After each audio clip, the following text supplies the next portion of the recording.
This evening we're talking to Sligo man Sean Conway.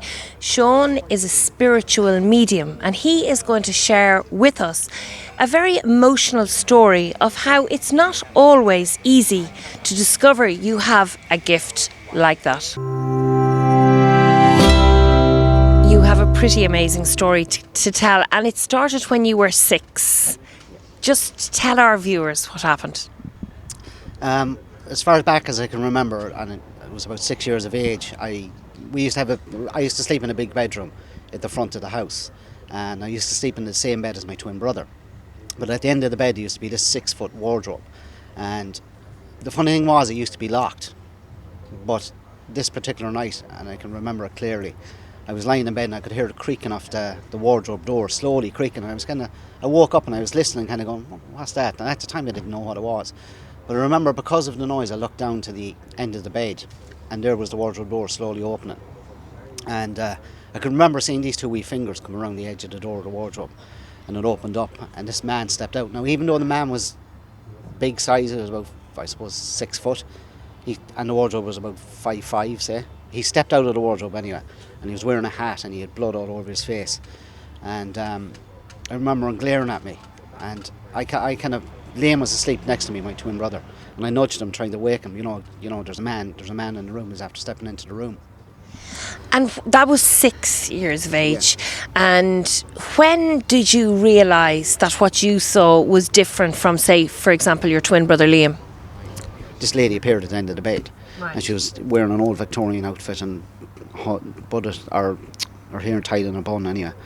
So long story short, anyway, I was looking at her, and when I used to nudge Liam and I look back, sometimes the entities were gone or they'd go back into the wardrobe. This didn't. This entity stayed there and she was sewn. So about 3 years later I was in my grandaunt's house and she told me go under the bed and get a quilt or something like that. So I remember going under the chest and pulling out the quilt, and this picture fell out, and who was the picture but this woman? So I came out all excited. This is the woman I seen in the room years ago. And it turned out to be my great-great-grandmother. But she was dressed identical to the woman I seen at the end of the bed years before. So for me, that was my first time of saying, it's not imagination, it's real. Because my mother used to always say, go back to bed, you're imagining things. If I mentioned it to Liam, he'd say, you're dreaming. Nobody ever believed me. You don't get support. Things like this, unless you go through it yourself, you don't understand it. People, and I don't blame them, because if you don't experience it, it's not real. Well, I think that's a very good point. If you don't experience it, it's not real. And Sean, this isn't something that you would have wished for, and think that's very important as well. I had no control.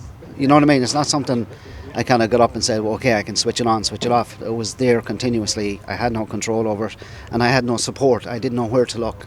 I didn't know where to go. And people, as I said, I was being called mad. So for years I believed it was some sort of illness or some sort of hallucinatory disorder I had, that kind of way. And when did you find out that it wasn't? My sister-in-law rang me and she told me to go to a healing centre. She'd done Reiki and all that kind of stuff. Her name was Asha. So I remember going to her and she was teaching me Reiki and I was telling her about my experiences, and she then said to me, you're a spiritual medium. You're actually a medium and there's a name for it. Now, I kind of heard in the past about it, and I kind of seen it, in books and whatnot, but I didn't believe it. And then when she started teaching me how to work with energy and control it, that's when I started believing in myself, So it's been a fairly rocky journey, really, hasn't it? Yeah, I still don't accept it to a degree, but I know it exists, if you know what I mean. Like, there's hundreds of thousands of people out there that's the same as me. Probably going through the same as me, so. And Sean, the fact that you're a spiritual medium, what are you using it for, that talent that you have? What are you using it for now as an adult? I know you're working in Dunn Stores, but apart from that? Well, what I mostly do is I obviously give people spiritual advice. Anybody comes to me, I give them advice. On occasion, I don't like, it's not that I don't like doing readings, but I don't think readings I sooner people experience it for themselves. So I teach them how to experience it. So maybe, and that probably boils back to from my childhood and not being believed and whatever. So if I get them to experience a spirit or a loved one in any certain way, and they kind of go, wow, that's an amazing experience, that's what I like to teach people.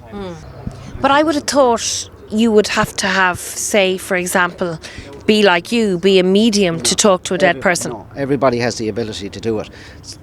I'm just happen to be open to it more so than others. Do you know what I mean? And I hate the term gift, because to me it's not a gift. If you're a human being, you have the ability to communicate with your loved ones. Do you know what I mean?